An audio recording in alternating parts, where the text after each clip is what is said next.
ಸಂಬಂಧಗಳಲ್ಲಿ ಮನಸ್ತಾಪಗಳು ಹೇಗೆ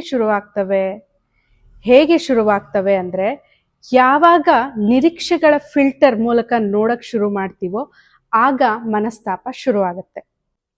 ಏನಿದು ನಿರೀಕ್ಷೆಗಳ ಫಿಲ್ಟರ್ ಅಂದ್ರೆ, ನಮ್ಮ ಮೆದುಳು ನಮ್ಮ ಒಂದು ಹಳೆಯ ದುಃಖ ಅಥವಾ ಭಯ, ಬೇಜಾರು ಇವುಗಳ ಆಧಾರದ ಮೇಲೆ ಸಂಬಂಧಗಳನ್ನ ಪ್ರೆಡಿಕ್ಟ್ ಮಾಡುತ್ತೆ.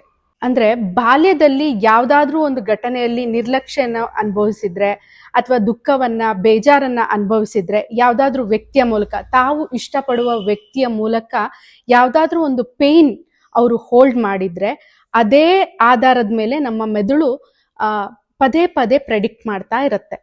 ಅದೇ ಫಿಲ್ಟರ್ ಅಲ್ಲಿ ಎಲ್ಲರನ್ನೂ ನೋಡಕ್ ಶುರು ಮಾಡುತ್ತೆ. ಹಾಗಾಗಿ ತಮ್ಮ ಸಂಗಾತಿಯ ವರ್ತನೆಗಳಲ್ಲೂ ಕೂಡ ಅದೇ ಫಿಲ್ಟರ್ನ ಹಾಕಿ ನೋಡೋದಕ್ಕೆ ಶುರು ಮಾಡ್ತಾರೆ. ಫಾರ್ ಎಕ್ಸಾಂಪಲ್, ಈಗ ಪತ್ನಿ ತನ್ನ ಗಂಡಂಗೆ ಮೆಸೇಜ್ ಮಾಡ್ತಾಳೆ. ಗಂಡ ಅದನ್ನ ನೋಡಿ 1-2 ಗಂಟೆ ಬಿಟ್ಟು ರಿಪ್ಲೈ ಮಾಡ್ತಾನೆ ಅಥವಾ ರಿಪ್ಲೈ ಮಾಡಕ್ ಆಗೋದೇ ಇಲ್ಲ. ಆ ಸಂದರ್ಭದಲ್ಲಿ ಇವಳ ಮನ್ಸಲ್ಲಿ ನನ್ನ ಮೇಲೆ ಇವರಿಗೆ ಪ್ರೀತಿ ಇಲ್ಲ, ನನ್ನನ್ನ ನಿರ್ಲಕ್ಷ್ಯ ಮಾಡ್ತಿದ್ದಾರೆ, ನಾನು ಇವರಿಗೆ ಮುಖ್ಯ ಅಲ್ಲ, ಈ ತರದ ಭಾವನೆಗಳು ಅವಳಲ್ಲಿ ಜಾಸ್ತಿ ಆಗ್ತಾ ಹೋಗುತ್ತೆ. ಇದ್ರ ರಿಸಲ್ಟು ಬೇಸರ, ದುಃಖ, ಬೇಜಾರು, ಕೋಪ ಇವುಗಳು ಬರೋದಕ್ಕೆ ಶುರುವಾಗುತ್ತೆ.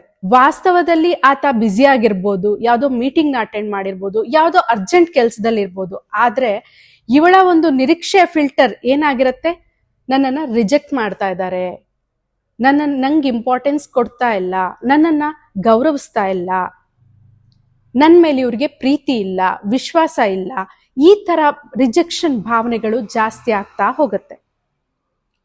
ಅವನು ಮೀಟಿಂಗ್ ಮುಗಿಸ್ಕೊಂಡು ಮನೆಗೆ ಬಂದ್ಮೇಲೆ ಅವನ ಜೊತೆ ಸರಿಯಾಗಿ ವರ್ತಿಸದೆ ಮನಸ್ತಾಪಗಳು ಏಳೋದಿಕ್ಕೆ ಶುರುವಾಗುತ್ತೆ. ಈ ತರ ಒಂದು ತಪ್ಪು ಅರ್ಥಗಳನ್ನ ಸೃಷ್ಟಿಸ್ಕೊಂಡು ಭಯದ ಒಂದು ಕಥೆಯನ್ನ ಅವರೇ ನಿರ್ಮಾಣ ಮಾಡಿ ಅವರೇ ಒಳಗೊಳಗೆ ನೋವು ಅನುಭವಿಸೋದಕ್ಕೆ ಶುರು ಮಾಡ್ತಾರೆ.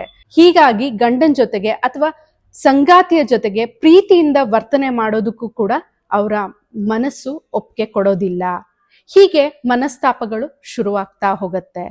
ಯಾವಾಗ ಈ ನಿರೀಕ್ಷೆಗಳ ಫಿಲ್ಟರ್, ಈ ಭಯದ ಫಿಲ್ಟರ್, ಈ ಒಂದು ಕಹಿ ಅನುಭವದ ಫಿಲ್ಟರ್ನ ಪಕ್ಕಕ್ಕಿಟ್ಟು ರಿಯಾಲಿಟಿನ ನೋಡಿ ಬದುಕ್ತೀವೋ ಆಗ ಈ ಸಮಸ್ಯೆಗಳಿಂದ ನಾವು ಆಚೆ ಬರ್ಬೋದು. ನೀವು ನಿಮ್ಮ ಜೀವನದಲ್ಲಿ ಯಾವ ಫಿಲ್ಟರ್ ಇಂದ ನಿಮ್ಮ ಸಂಗಾತಿಯನ್ನ ನೋಡ್ತಾ ಇದ್ದೀರಾ ಅನ್ನೋದನ್ನ ಕಮೆಂಟ್ ಬಾಕ್ಸ್ ಅಲ್ಲಿ ತಿಳಿಸಿ. ಧನ್ಯವಾದಗಳು.